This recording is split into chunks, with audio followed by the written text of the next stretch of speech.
नमस्कार, आप देख रहे हैं आर न्यूज। मैं हूं अनुष्का शर्मा।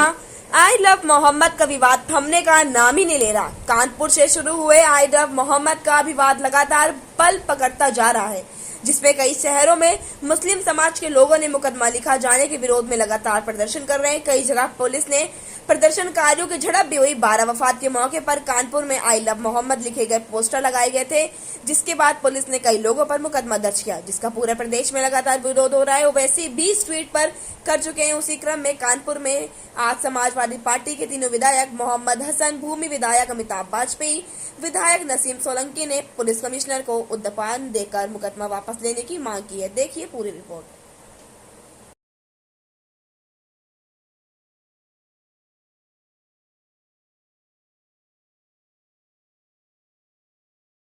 आज विधायक जी आप लोग कमिश्नर साहब से मिले, क्या आश्वासन मिला था? देखिए, एक रावतपुर में एक मुकदमा लिखा गया 12 अफराद को लेके। उसके 5 दिन बाद जो झूठे तथ्यों पर आधारित है, ऐसी भाषा लिखी गई जिस भाषा को लेकर लोगों में रोष फैला।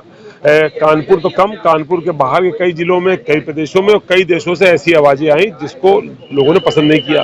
पुलिस खुद भी मान रही है कि वो भाषा जो लिखी गई तहरीर, वो भाषा ठीक नहीं है। उस भाषा पर मुकदमा नहीं हो सकता था। तो वो जिन जोशीले दरोगा जी ने एफआईआर कराई है, गलत भाषा का प्रयोग किया है, उन पर कार्रवाई होनी चाहिए। जिन लोगों के नाम गलत रूप से लिखे गए हैं, तो वो जब मुकदमा ही गलत है, भाषा ही गलत है, मंशा ही गलत है, तो ऐसे मुकदमे को क्वैश करना चाहिए। ये जो पेशे और उन्मादी लोग हैं, जो हर त्यौहार, चाहे वो रामनवमी हो, चाहे वो 12 अफराद हो, चाहे वो मुहर्रम हो, वो हर त्यौहार पे केवल उन्माद फैला के झगड़ा कराने की कोशिश करते हैं। ऐसे पेशेवर लोगों पर कार्रवाई होनी चाहिए और ऐसी झूठी मनगढ़ंत एफआईआर को क्वैश किया जाना चाहिए। ये सब मांग हम लोगों ने पुलिस कमिश्नर सामने रखी है। क्या आश्वासन दिया क्वेश करने? उन्होंने भी कई बातों को स्वीकार किया है। चूंकि वादी पुलिस है, तो उसका लीगल पहलू क्या होगा, तरीका क्या होगा, ये तय करने का समय उन्होंने मांगा है। एफआईआर क्वैश किए जाने से वो भी सहमत दिखाई पड़े। आई लव मोहम्मद को लेकर के आप लोगों ने ज्ञापन दिया है, क्या मांग है? देखिए, पिछले दिनों सैयद नगर, रावतपुर के सैयद नगर इलाके के कुछ कट्टरपंथी लोगों ने शांतिपूर्ण जुलूस निकलने के दौरान जो आई लव मोहम्मद का विवाद खड़ा किया था, उसको क्षेत्रीय पुलिस ने बुलाकर एक दिन समझा दिया और मामला शांत हो गया। दूसरे दिन कोई कंफ्यूजन भरी इबारत से जो लैंग्वेज थी एफआईआर की, उस लैंग्वेज की जो भ्रांतियां उत्पन्न हुई, उसको लेकर पूरे देश और दुनिया में जो ये जुलूस और जो प्रोटेस्ट हो रहे हैं, जबकि एफआईआर में कमिश्नर साहब ने साफ कहा है कि इसमें किसी प्रकार का आई लव मोहम्मद के लिखने पर न कभी कोई मुकदमा लिखा है, न कभी कोई लिखा जा सकता है। हम लोगों ने कहा भी कि ये आई लव मोहम्मद दुनिया में भाईचारे और मोहब्बत का पैगाम देने वाला है और दुनिया के सभी लोग मोहम्मद साहब को मानते हैं। जो नहीं मानते हैं वो आदर करते हैं। तो मोहम्मद साहब के विषय को लेकर कभी किसी तरह की कोई भ्रांति थी ही नहीं। रावतपुर थाने के बजरंग दल के कुछ तथाकथित वहाँ के जो अपनी कट्टरपंथी एस्टेब्लिश को साबित करने के लिए, स्टेबल करने के लिए, न्यूसेंस वैल्यू को क्रिएट करने के लिए इस तरह के लगातार उन लोग हर त्यौहार में कोई ना कोई काम करते हैं। उनके एफआईआर उनके खिलाफ पहले से भी थाने में है और 2013 से और आज 2025 तक न जाने कितनी एफआईआर और तहरीर उनके खिलाफ है। हम लोग ने मांग की कि ऐसे लोगों को जो कानपुर के का शहर वातावरण को बर्बाद करने का, बदनाम करने का काम करते हैं, उनके खिलाफ भी कार्रवाई की जाए। तो आज और इस एफआईआर को क्वैश किया जाए, खत्म किया जाए, ताकि ये जो कंफ्यूजन वाली भ्रांति है ये आगे फ्लोट ना हो।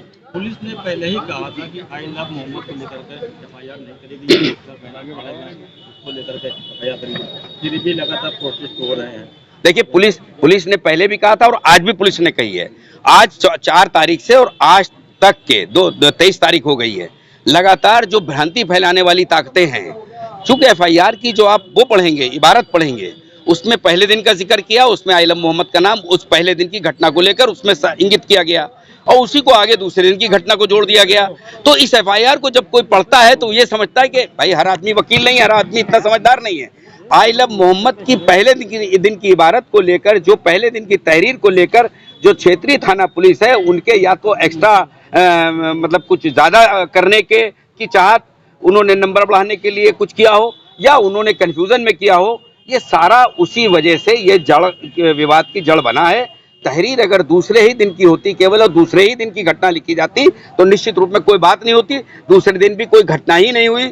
जो गाड़ी नंबर से ट्रेस किया गया, जिन एफआईआर में जिन लोग का नाम दिया गया, उन लोग वहाँ पे थे नहीं। उनकी कोई मौजूदगी नहीं थी। हमने कहा जांच करा लीजिए, अगर उसमें कोई एविडेंस नहीं मिल रहा तो इसको समाप्त करिए, और समाप्त करके इस विवाद का पटाक्षेप इसी वजह से पटाक्षेप जब ही होगा जब आप इसको समाप्त करेंगे। क्या कहा है कि कमिश्नर साहब ने कहा मैं इसकी जांच, हाँ कमिश्नर साहब से हमने लिखित में मांग की है, उन्होंने कहा मैं इसकी जांच कराऊंगा गहनता से, और इसमें जो सच्चाई होगी उस सच्चाई पर मैं काम करूंगा। ये मामला इतना ज्यादा फूल पकड़ गया है कि कानपुर के बाहर पूरे प्रदेश में प्रोटेस्ट हो रहे हैं, तो आपको क्या लगता है कि इस मामले को लेकर के अपने लोगों को आप समझाएंगे? देखिए मैंने आपसे बताया कि मैं being a Kanpur Muslim leader, मेरे पास दूसरे प्रदेशों से लगातार टेलीफोन आए। मैंने उनको ये बात जो आपसे बता रहा हूँ उनको मोटिवेट किया, उनसे बताया कि आई लव मोहम्मद पे कोई FIR न थी और न कभी हो सकती है।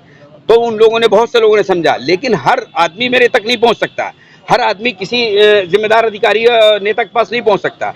वो तो एक से सुना, दूसरे ने आगे बढ़ाया, तीसरे ने बढ़ाया, तो एक तरीके से ये भेड़ चाल की वजह से ये काम हो रहा है। और जो हमारे प्रदेश और देश के लिए ये कानपुर से उठी हुई न्यूज है, ये इसलिए आज हम लोगों ने सोचा, कमिश्नर साहब से 2-3 दिन से टाइम मांग रहे थे तो बिजी थे वो, आज टाइम मिला कमिश्नर साहब से। इससे पहले JCP साहब से मेरी बात हुई थी, DCP साहब से बात हुई, DCP साहब ने मुझसे कहा कि आई लव जो बात उन्होंने कही वही कमिश्नर साहब कह रहे हैं। लिहाजा आज हम लोगों ने मजबूती से इस बात को कहा कि इस FIR को जांच करा के इसको जो दोषी उनके खिलाफ कार्रवाई करें, जो दोषी नहीं है उनको इससे पृथक करें। धन्यवाद।